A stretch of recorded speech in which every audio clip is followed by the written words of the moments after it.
Greetings. This is Jan Spencer in Eugene, Oregon.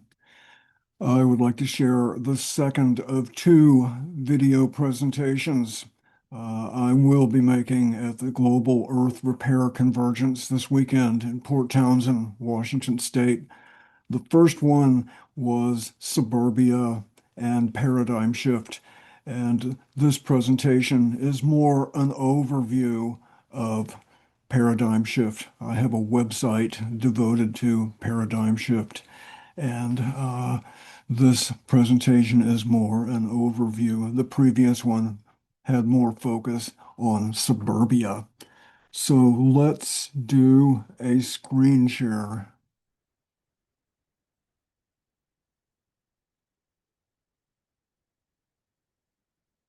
There we go. Moving beyond capitalism and the consumer culture.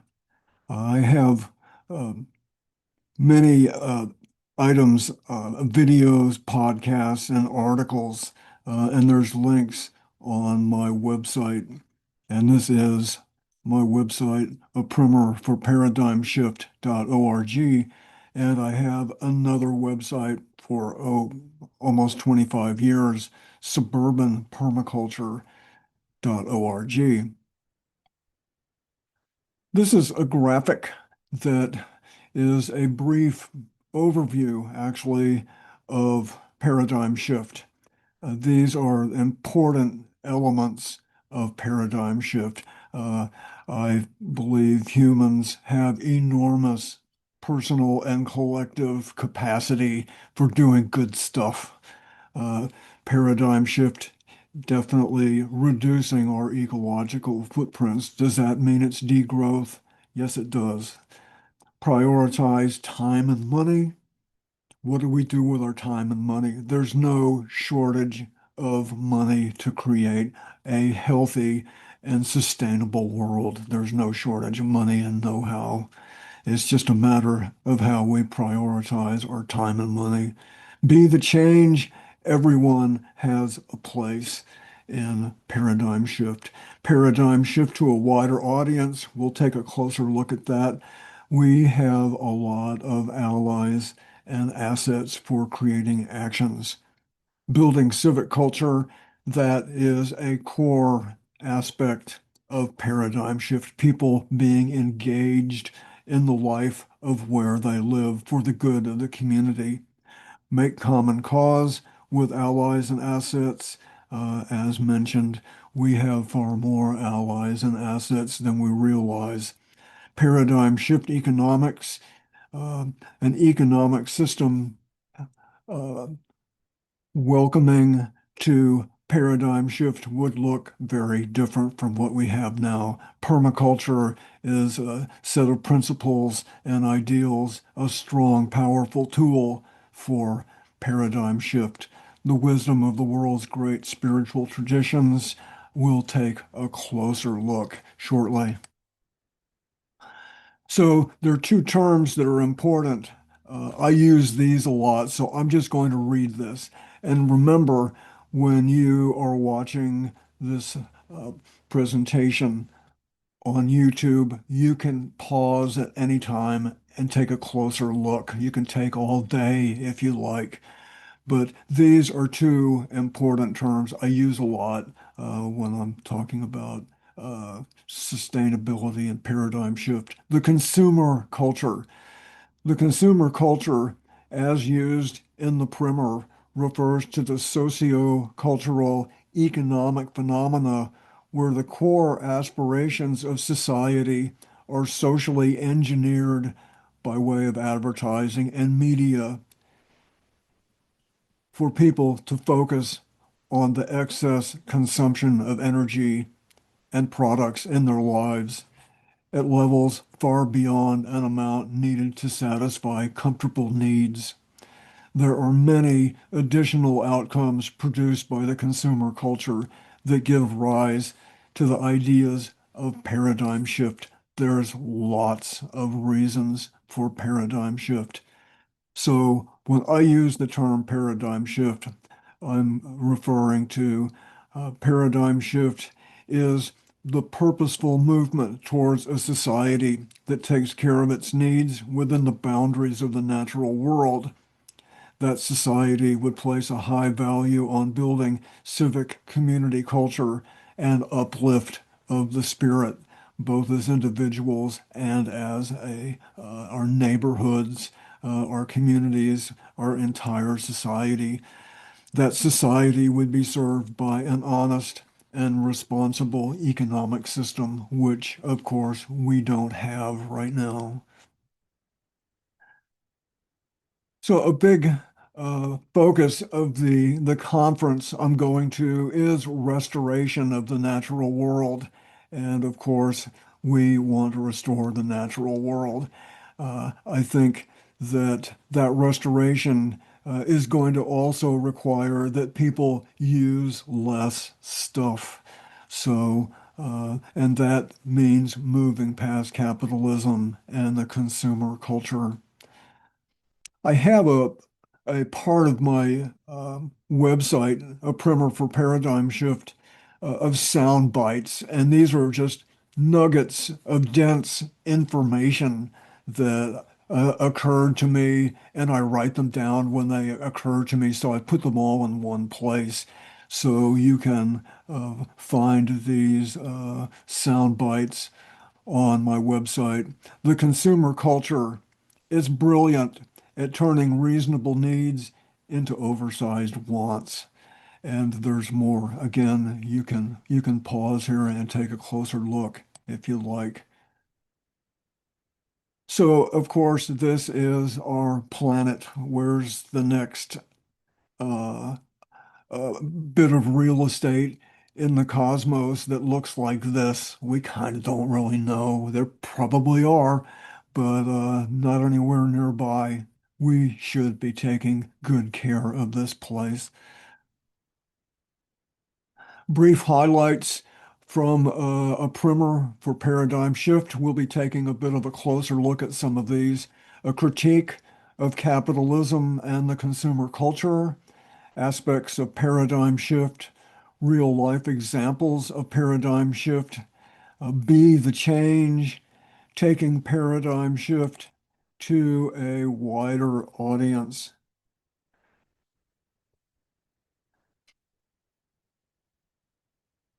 Critique of capitalism and the consumer culture.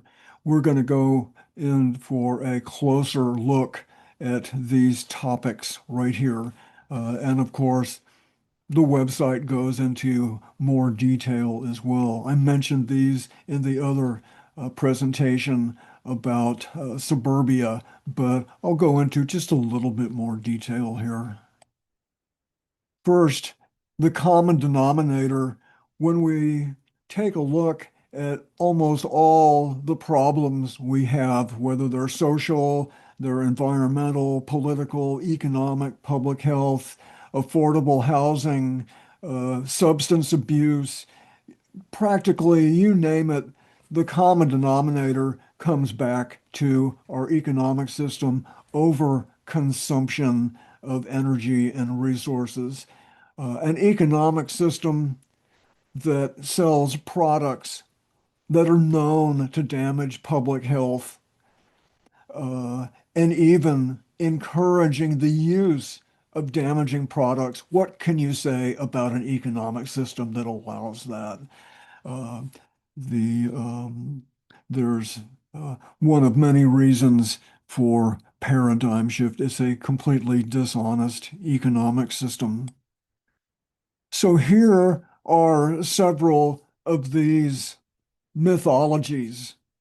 The magic hand of the marketplace. What this means is, and this is from the internet, the magic hand is defined as through individual self-interest and freedom of production, as well as consumption, the best interests of society are fulfilled.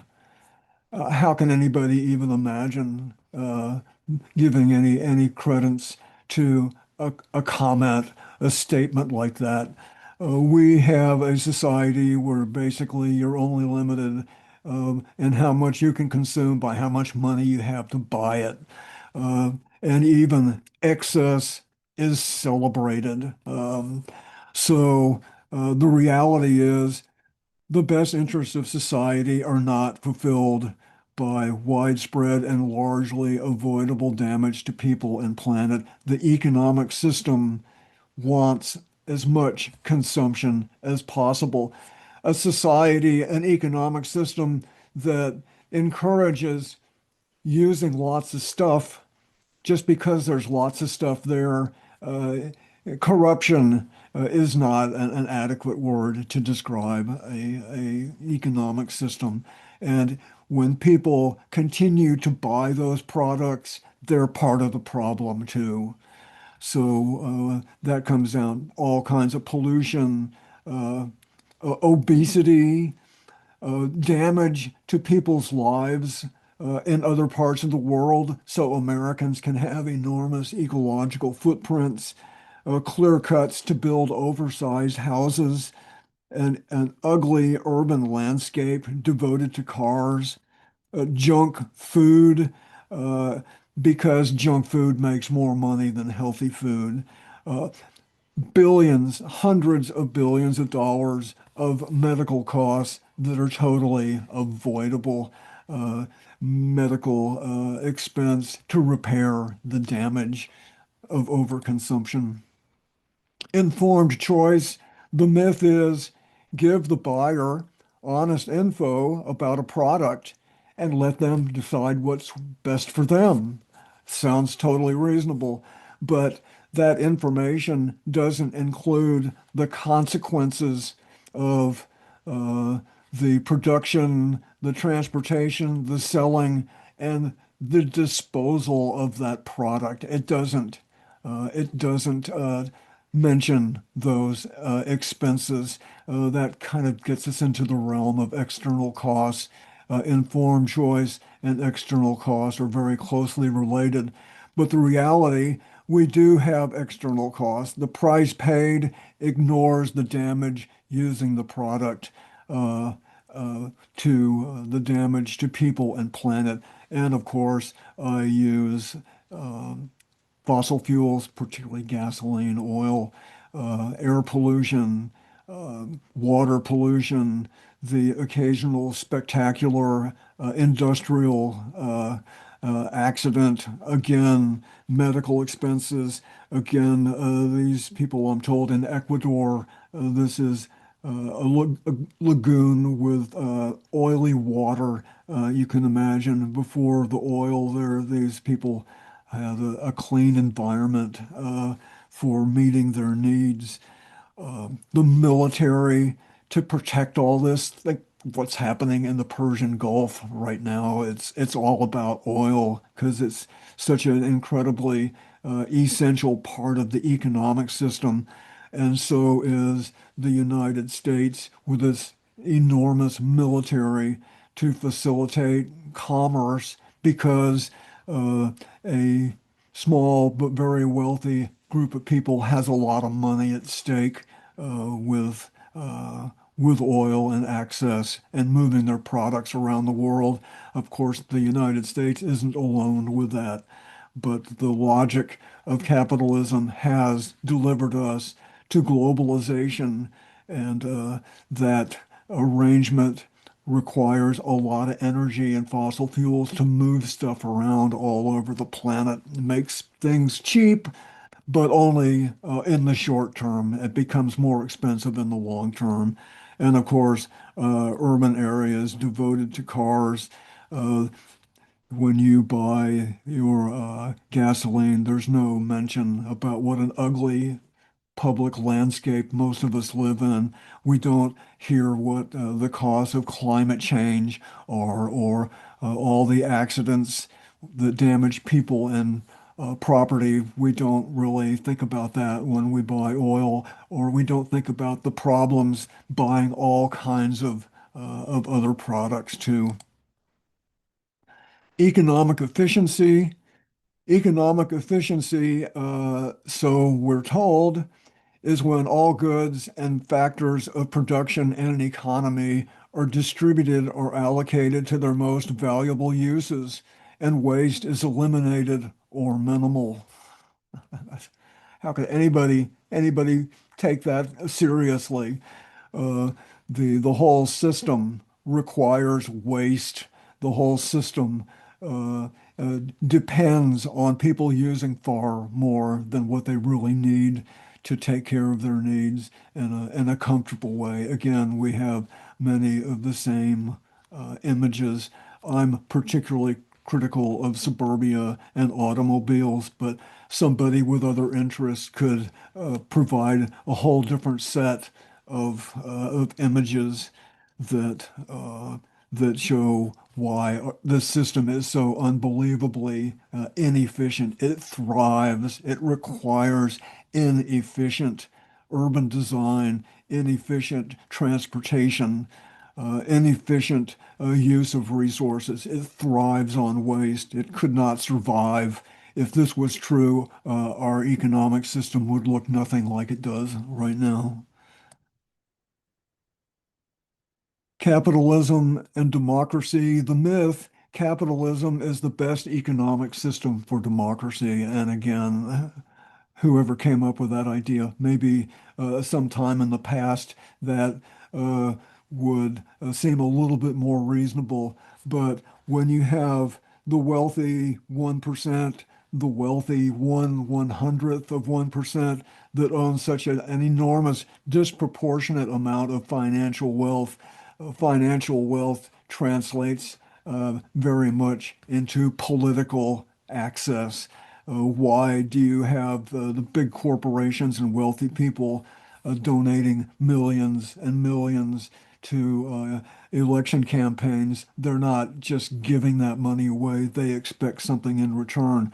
None of the politicians, almost none, a few, a little bit, question the uh, the the the economic system in its fundamental. I mean, we all say, well, of course, there's problems. We all agree on that.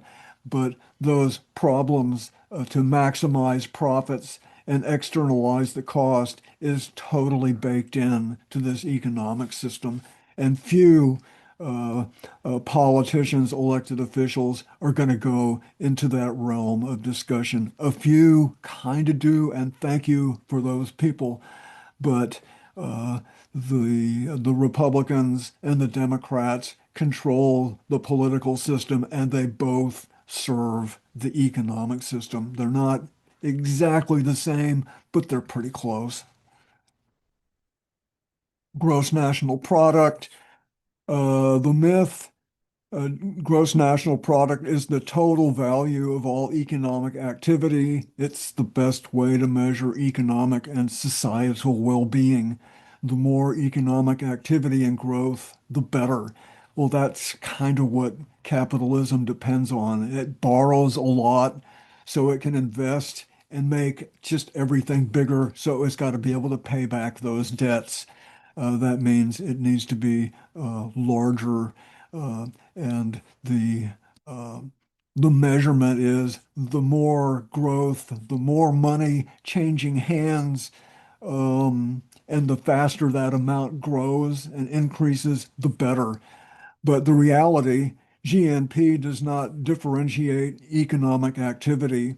An oil spill cleanup, traffic wrecks, trophy home construction, those are all extremely damaging to the environment. But as far as gross national product goes, that's fine. Somebody who lives on junk food and develops diabetes or obesity or other types of health problems goes to the ER uh, or other types of medical treatments, fine. That's good for the economy. It doesn't care where the money comes from. That is just total corruption. Climate change. Some would see climate change, well, that's going to create a lot of jobs dealing with climate change. Well, that's not the kind of jobs we need. We need jobs to repair the planet, which there could be many jobs to repair the planet. Uh, to create more problems that add to GNP is just not a good idea. So, I mentioned this, the economy externalizes its cost. when we buy something, the price we pay doesn't account for the damage that product causes. Uh, the mining, the extraction, the manufacturing, the labor conditions, and a lot of those factories are not anything you or I would want to be involved with, but we still enjoy many of those cheap products. The use, the disposal, uh, those uh, expenses don't show up in the price we pay. We're just interested in what can cost the least. Uh, in a paradigm shift, sustainable society, everything would cost a lot more. Um, and there would be many items we're familiar with now that simply will not make the cut. We'll take maybe a little bit of a closer look at that shortly. But this economic system completely depends on externalizing its cost. And as long as people continue to buy those products that don't fit sustainability, then they're part of the problem as well. So that's why reducing eco footprints is a huge part of paradigm shift. This is a real interesting story. Edward Bernays from Austria moved to the US with his family in the late 1890s. He's regarded as something of um, the initiator of the realm of public relations, of using psychological understandings to manipulate how people behave.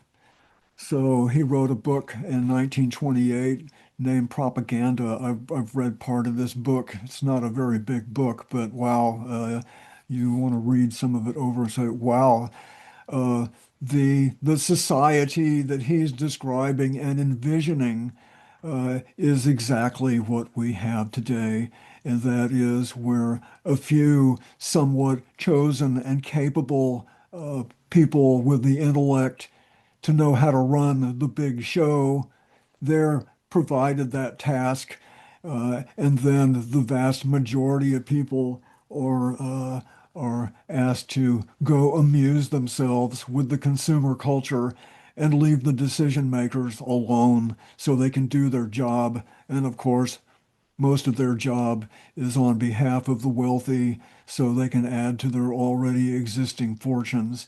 Is that bleak? Pretty close to it. Of course, there are public servants uh, in cities, national, who totally believe in trying to do a good job. Absolutely.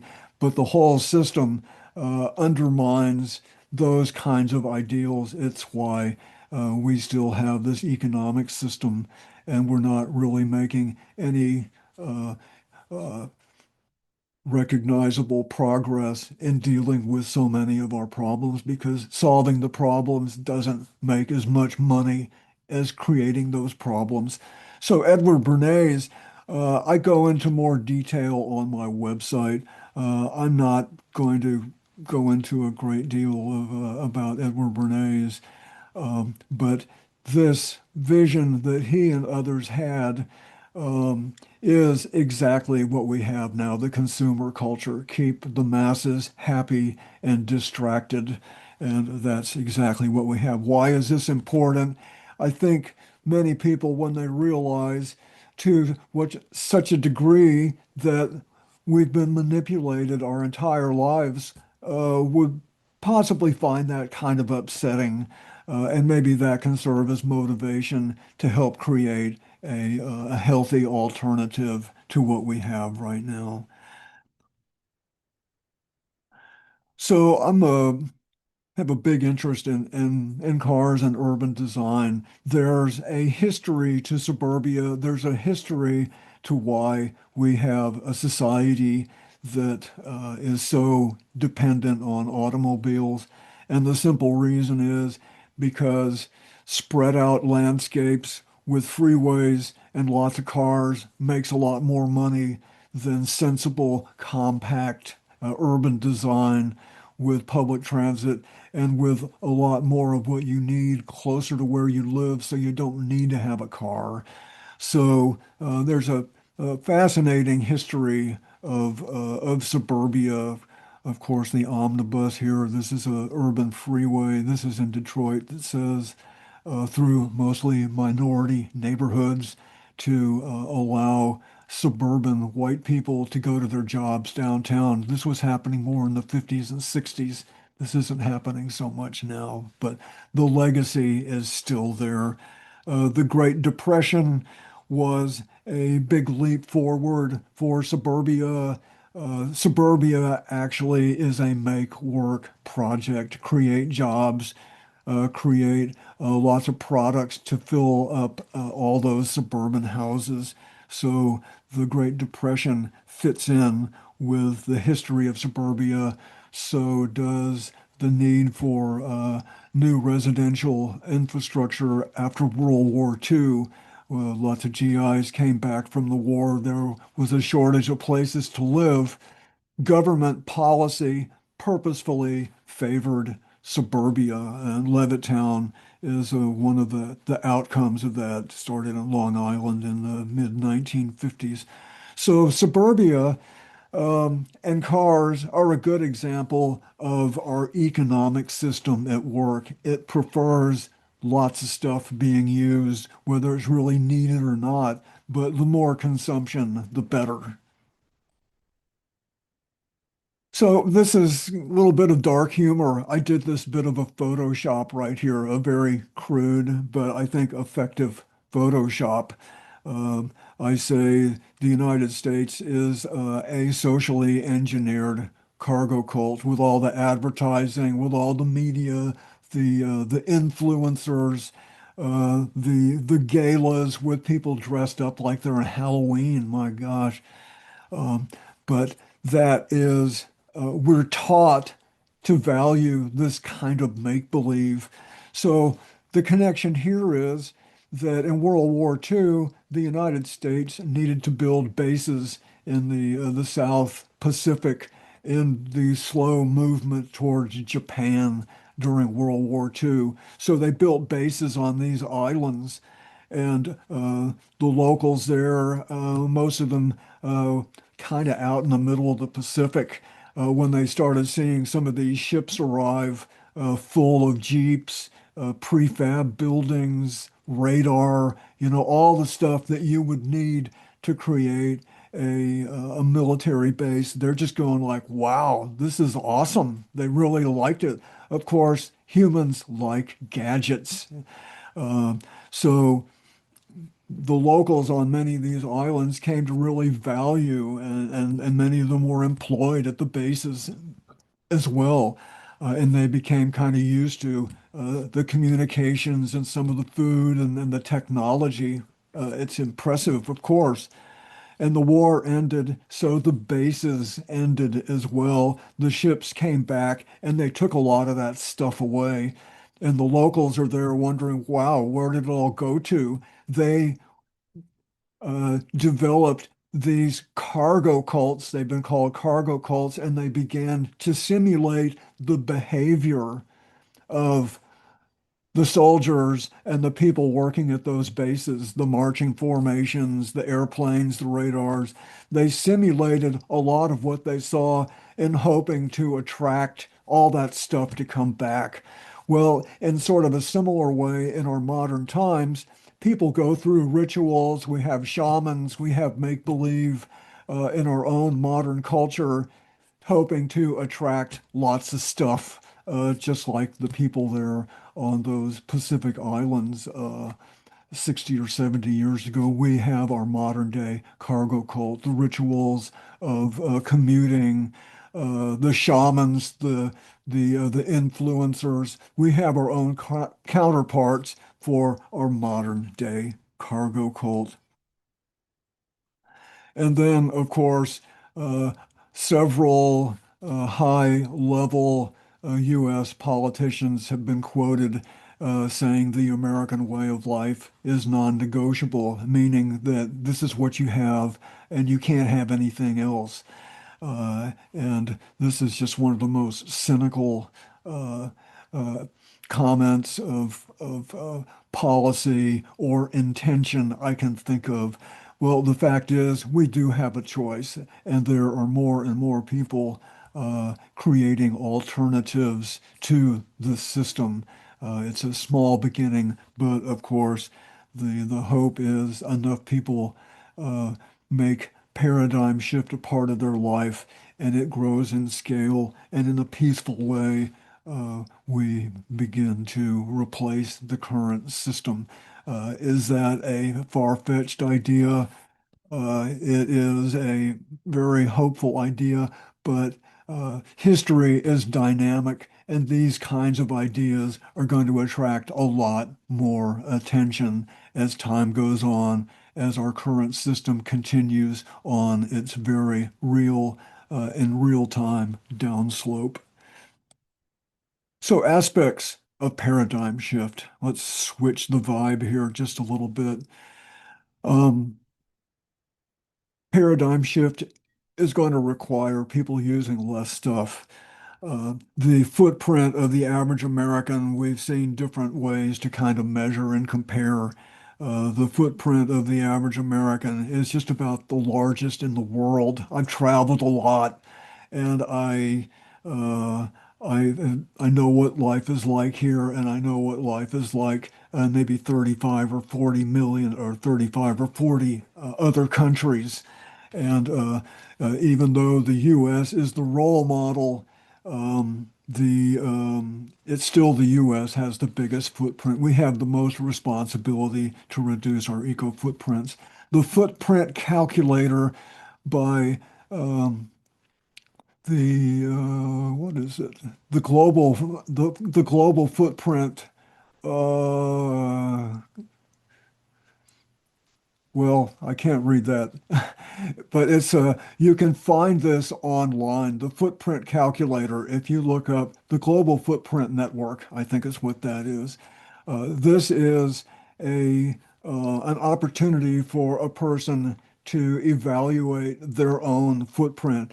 Inside this, you open it up and it asks you lots of questions about your lifestyle, whether you're what kind of house you live in, how many people, what's the size, what kind of food do you eat, how do you transport yourself, what do you do for recreation, lots of questions. And at the end, it will give you an idea how many planet Earths would it take for everybody in the world to live like you. So the average sort of more or less for the US is about five. Is that a sacred number? It's a good guess. When I can understand that in Italy, which I'm very fond of, or Germany, even the affluent, well-off countries of Northern Europe, their eco footprints still large, but something like about half of the United States, 2.5, 2.3, 2.5. I think Australia and Canada are pretty close to the United States.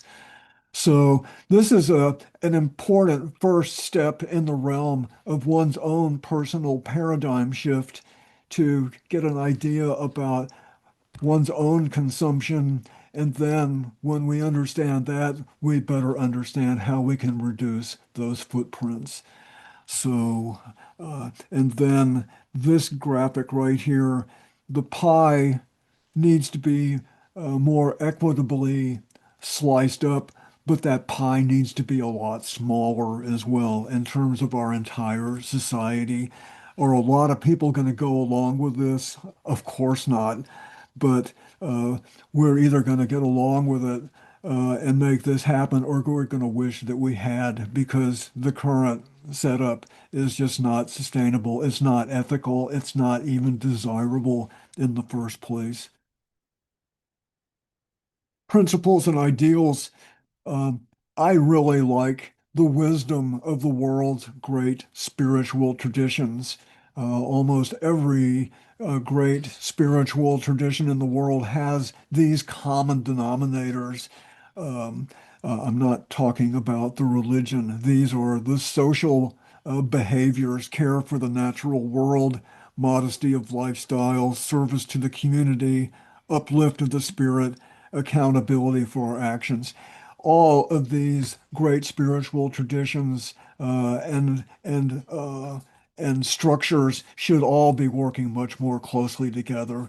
They might disagree some on some details, but they all value the well-being of the planet and positive human behavior. Uh, this could create much more of a global, international kind of mutual support and coordination with all these different Christianity, Buddhism, Islam, uh, the Shinto, just and indigenous beliefs. They all value basically these kinds of ideals. That's a big common denominator. That's a very important common denominator. And of course, permaculture, a system for taking care of human needs in ways that are friendly to people and planet, Earth Care, Fair Share. These are all wonderful ideals and principles, a powerful tool for helping bring about paradigm shift. Allies, assets, and actions. Um, Allies are entities in the community we can work with. Assets can be entities, they could be even a, uh, a suburban property could be an asset. Individuals, we, our own selves, are assets as well. And when you bring allies and assets together, that creates actions to make these possibilities happen. Allies plus actions creates more assets. I like this 1 + 1 = 3. This is a real multiplier. Good actions create more positive outcomes. This is critical right here for paradigm shift. Priorities for time and money. I mentioned this. I'll give my own property as an example. I've done a lot on my property. I'll show a couple pictures shortly, but I have invested my time and money into my suburban property for taking care of more basic needs here on site: food, energy, water, aesthetics, and what I've spent on making my property the way I want. Over the years, over a period of time, I could have bought a really nice new car, but of course, I don't want to have a new car. I don't even have a car. I'm car free myself.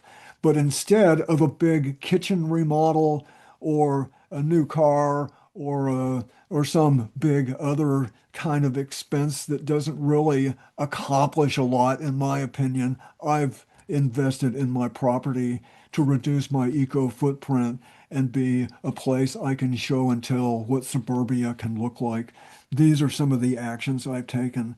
And of course, I've done most of the work myself, but a more middle class person who decides they want to move into the realm of paradigm shift, they could have somebody, they could pay somebody to do this kind of work. I'm hoping for the day when we have a permaculture general contractor who knows all the people who do rainwater catchment, pavement removal, edible landscaping, solar design. There's lots of jobs to be had, to be created, repairing our suburban and our urban locations as well. So this is a little bit of a comparison. You can take a pause and have a closer look at this if you like. These are aspects and items from the consumer culture, and I'm just my own sort of thoughts. What's going to happen to these items here in paradigm shift? And this is pretty interesting. You can pause and take a closer look. I'm not going to go through all of this. You might even come up with some yourself. You might not like some of my thoughts, but I encourage anybody to sort of spend some time thinking about this or even discussing this with some other people. What do you think is going to make the cut? We're already seeing some of that cut already happen. People who are having a hard time making ends meet, bless their hearts, with the multiple low-income jobs and difficulty finding a place they can afford. These even millions of people are something of a preview of what a lot more people are going to experience as time goes on. I'm absolutely certain of that. Real life examples of paradigm shift. Let's just see a few of these. These are real examples of people engaged in what I consider paradigm shift. And I'm certain that many entities and people I consider heroes of paradigm shift, they might not even know what paradigm shift is, but the fact is that they're contributing to paradigm shift, many people and organizations, whether they know it or not. And when they begin to understand that they're a part of this much larger movement, that can be very empowering. They don't feel maybe like they're sort of isolated. There's lots of other people might be focused on a different aspect of what uh, a preferred future might call for, but it's an aspect that requires attention. But all these different aspects, all of these different damages we mentioned earlier, they're all from the same origin, and these entities and people are uh, are on the same team, basically. So here's several. I like Local 2020 in Port Townsend, where this conference is right now. These are just citizen volunteers choosing what their interests call for them, whether it's turning a vacant lot into a garden or setting up a small system for investing money in local people for doing locally good stuff. There's no shortage of good tasks to take on. A Local 2020, an organization. This is Onondaga Earth Core in Syracuse, New York, a kind of a rust belt location. Uh, Teaching skills, life skills, organizational um, to young people that they can use to make a decent living and be a part of making their community a better place to live. I just wish every town had their own Earth Core. This is wonderful. Syracuse, New York. City Repair is a nonprofit in Portland, and they're very much interested in the realm of making our urban places better to live. This right here is a suburban block, and it's a model. You can move the pieces around and basically design what you'd like your block to look like. Okay, and after you make the design, then it's time to do the work. But this is the start for making that work. Los Angeles Eco Village, Los Angeles, a very urban location. I've visited there. Uh, it is uh, goes back 35 years. LA Eco Village, uh, a 50 people living in some older structures that have been upgraded and improved over the years to reduce eco footprints, to reach out to the neighborhood, to be a good neighbor for the people nearby. Uh, Lots of involvements with the wider community. Los Angeles Eco Village, I really like that. And then this is my own property here. I've done many site tours to show and tell what suburbia can look like. This is the structure that I built. This is this old shed when I bought the place, took that out and built this. This is where I'm sitting right behind this window right here, actually. But literally thousands of people have visited over the years to see what a suburban property can look like. And that's an important part, a critical part a paradigm shift is for these entities that are doing all kinds of different important work to not be shy about sharing what they're doing with the wider world. There should be stories in the paper about all these different wonderful examples of people doing good work for people and planet. This view looking down is in Portland, Oregon. One of my favorite examples of paradigm shift. This is Kyle Ash Eco Village. 20 years ago, this apartment complex with 35 units was run down. There were drug shootouts in the parking lot. The locals called it the meth apartments. Well, that's just looks like a great place to start an eco village. So that's exactly what happened. They were able to buy this property next door. This circular garden used to be a parking lot. Um, so the ideal at Kyle Ash is reducing eco footprints. It's to manifest, our positive human potentials. They have different committees to look after life at the eco village. It's a rental. This is not co-housing. This is a rental people pay. There is an owner. The owner, I know well, a very good fellow and his wife. Uh, they want to see this eco village, of course, be successful. They live in one of the one bedroom apartments. They have a very modest eco footprint. So now, 5 years ago, this property, also a rundown property, another apartment complex, was bought, and this one is in the early going of becoming another eco village, sharing a common boundary right here. You can know that there's tens of thousands of apartment complexes all over the country that could become eco villages just like this. That's a big part of paradigm shift is affordable housing with a small eco footprint. Another example of an ally, an asset for paradigm shift are neighborhood associations. Many cities have neighborhood programs. Eugene does. My neighborhood has a neighborhood association. We actually had a meeting last night. We have monthly meetings. We have a board. I'm on the board. This has been one of the most educational experiences of my life, being involved with other people who care about the neighborhood. So when people are involved with their neighborhood association, especially if they're on the board, you have influence on what the neighborhood association does. There's lots of issues to be addressed. There's traffic, there's development, there's the environment, there's crime, there can be homelessness.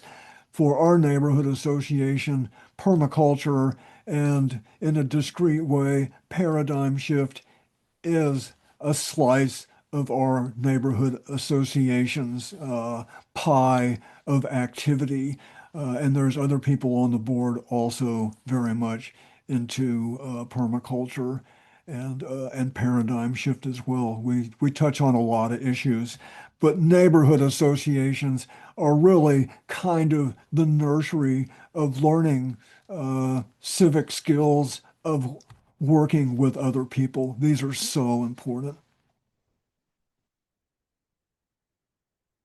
And another item that paradigm shift would call for is essentially turning strip mall parking lots into mixed use, commercial, residential redevelopment, building on those parking lots, having buildings and nice places to live instead of places to park cars, and make these developments accessible, work on the nearby streets to make them more friendly to pedestrians and to bicycles and also transit.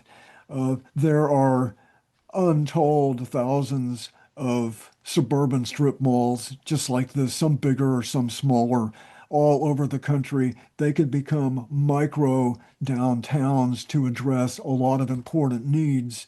and also reduce ecological footprints at the same time. And wouldn't it be wonderful if, for example, my community credit union, my credit union is right here. Wouldn't it be great if my credit union had some type of a service where you could invest money in your local projects like this? I would love to see people who have that kind of finance, to build something like mixed use in their neighborhoods. So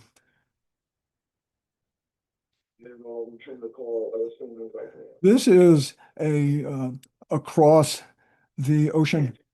This is in Freiburg, Germany, right here. This is the Vauban neighborhood in Freiburg, Germany. I visited here several years ago. This used to be a French army base, and when the Soviet Union ended,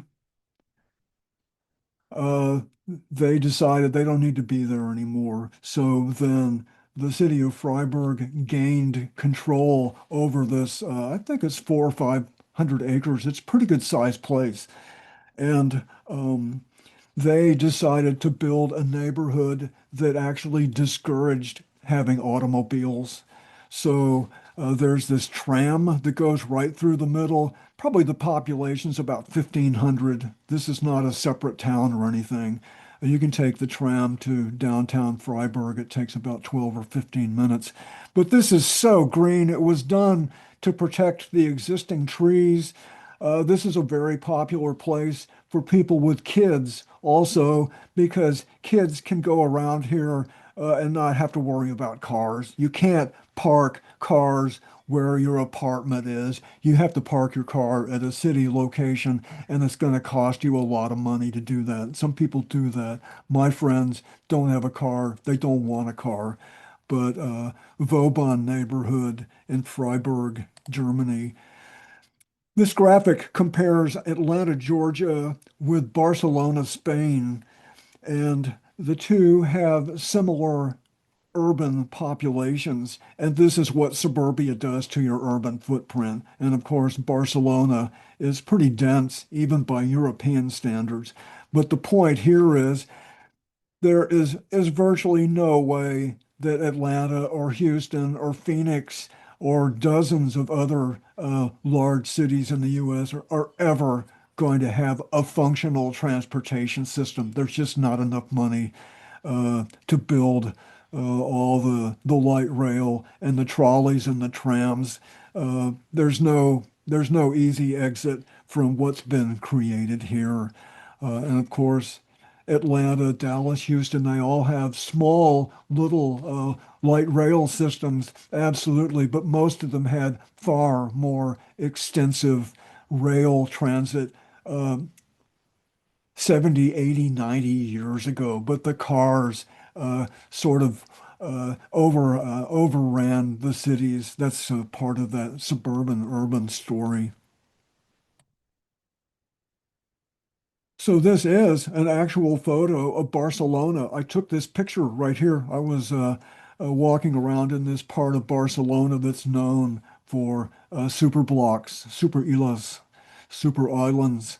And the idea here is to reclaim space from automobiles and make it more public. Barcelona is well known for not having as much open space as it should for very dense. Look at this construction style right here, but it serves very well super blocks that limit car transportation within this block area, and then these intersections are turned into parks. This where we're seeing the soccer, the people with their friends reading, taking it easy, the nice trees. This used to be a busy, choking, loud automobile intersection right here. This used to be cars all over the place, and now it's very different. It's a much healthier place. This is serious pushback on automobiles. Here's another picture, Utrecht, Holland. I've been in Utrecht. I didn't see this particular feature when I was there, but where you see this multi-lane street right here. That used to be a canal. And back in the post-war period, the United States encouraged Europe in their reconstruction to reconstruct on the model of the United States. And that process made some headway.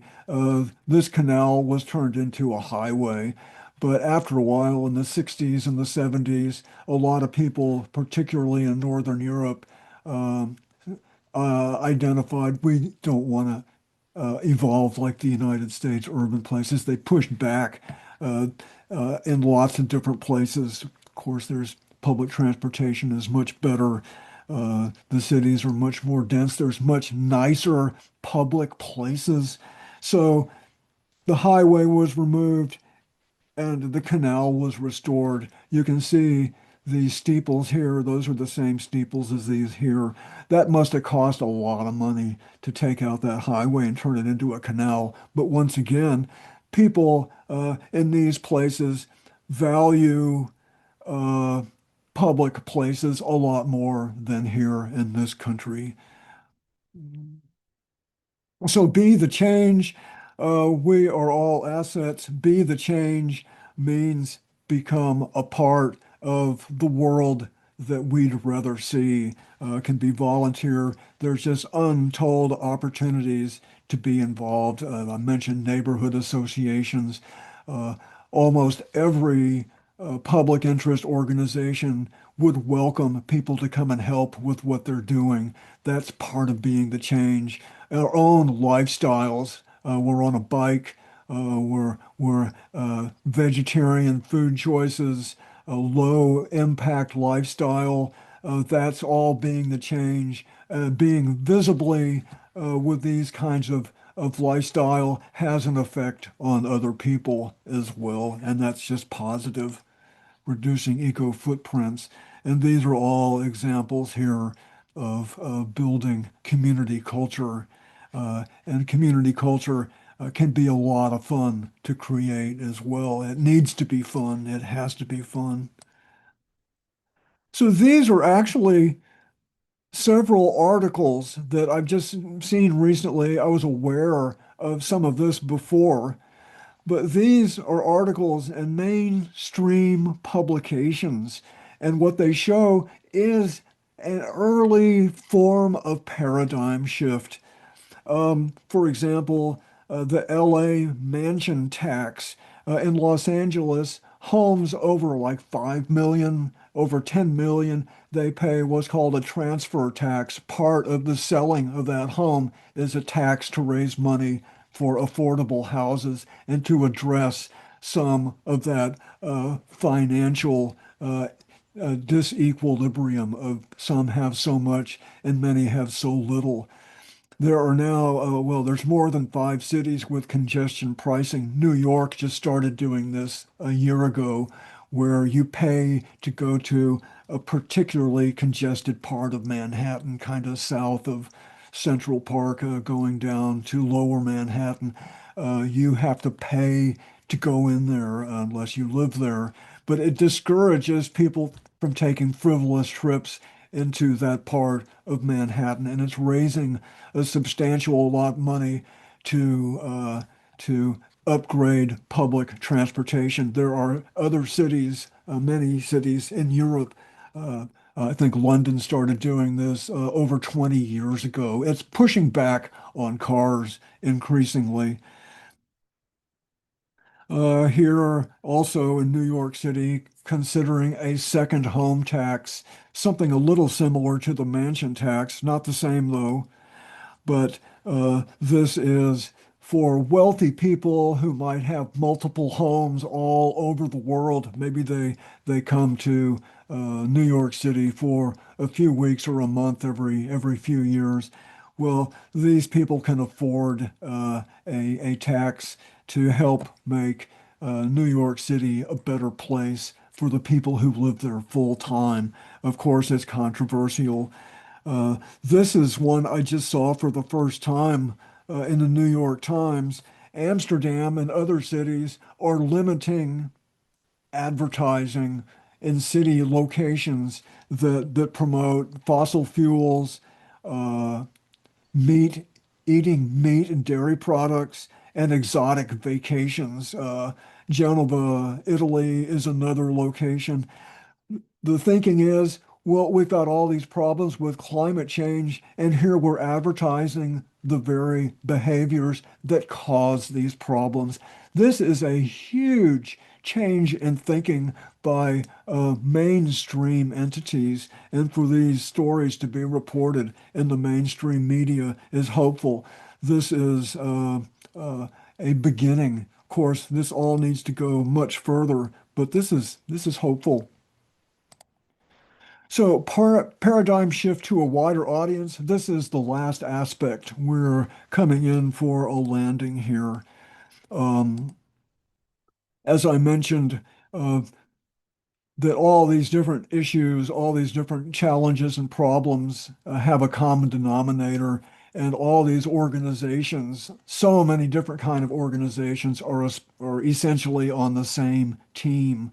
They have their niche of what they're working on, but when they understand that there are many other organizations that are basically kindred spirits trying to make our communities healthier places, trying to safeguard the environment, all part of a larger team that has to be empowering.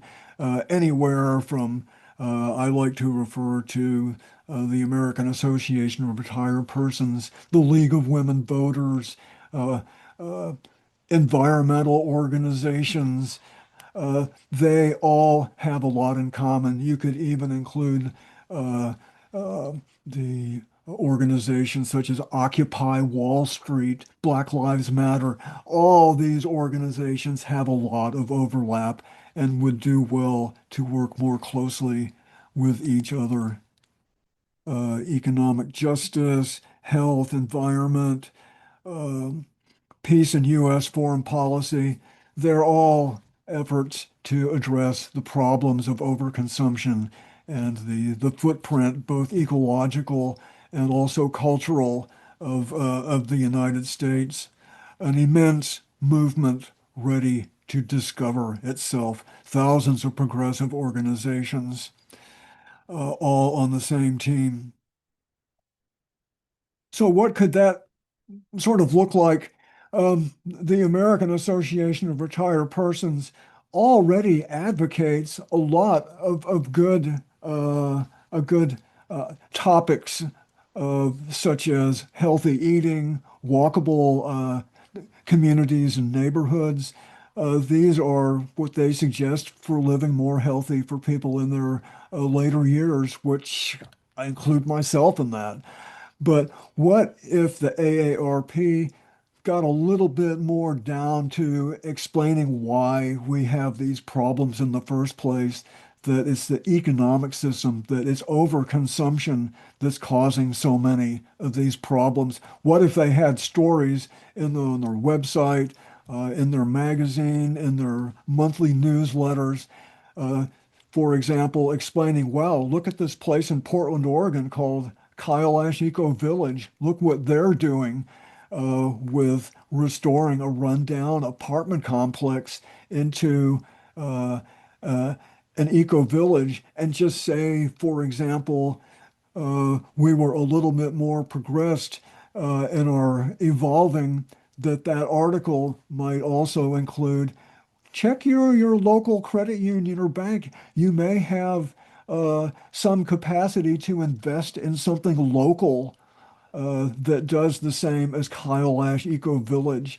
I'm sure there are financial institutions that already perform something like this. But what if these kind of articles were happening in the mainstream organizations, stories like that going out to 38 million people? What if the Sierra Club explained more fully why the livestock confined feeding operation industry is such a burden to the environment? Um, these entities could all be going much further in their advocacy to more identify without being too discreet about why we're having so many problems in the first place. It's overconsumption, it's our own lifestyles. This is an important part of getting these ideas out to a wider audience. And I even did some Photoshop on some pages from the AARP and from the Sierra Club. I duly note this is a Photoshop. These are examples of articles that could be in the AARP and Sierra Club or any other of these thousands of public interest organizations if they started sharing this kind of information with their membership and identified that paradigm shift would help address the issues that those organizations are interested in at the same time, and their members can take some initiative and become part of paradigm shift themselves. That's taking these ideas out to a wider audience. On my website, I explain why organized labor, permaculture, concern about climate change, MAGA, Make America Great Again, faith communities. There's lots of overlap among all of these entities right now. They could be helping each other. So I'll leave this particular slide at that. I explain this more on my website. So one of the final images right here, truth and reconciliation. Um, Capitalism deserves a truth and reconciliation process. It has caused so much havoc and so much suffering and pain that it needs to be held accountable, not in retribution, but for people to understand that so much of what we struggle with as individuals and the world is a result of an economic system that cannot function without causing damage to people and planet. This would be somewhat based upon South Africa's Truth and Reconciliation process. Again, not to be vindictive, but to identify where a lot of these problems come from. Uh, People deserve that kind of information, and people need to participate as well in creating the paradigm shift to repair this damage as well. So again, aspects of paradigm shift. You can take a pause and take a closer look at this. And I appreciate your paying attention. Again, here is the link to the paradigm shift and suburbia. And then I have media links to lots of other articles, podcasts, and videos as well. So my final thoughts, I wish everyone well, and I encourage people to find their niche where all of us can be the change in our own lifestyles and to not be shy about it. Okay, thanks. This is Jan Spencer coming to you from Eugene, Oregon.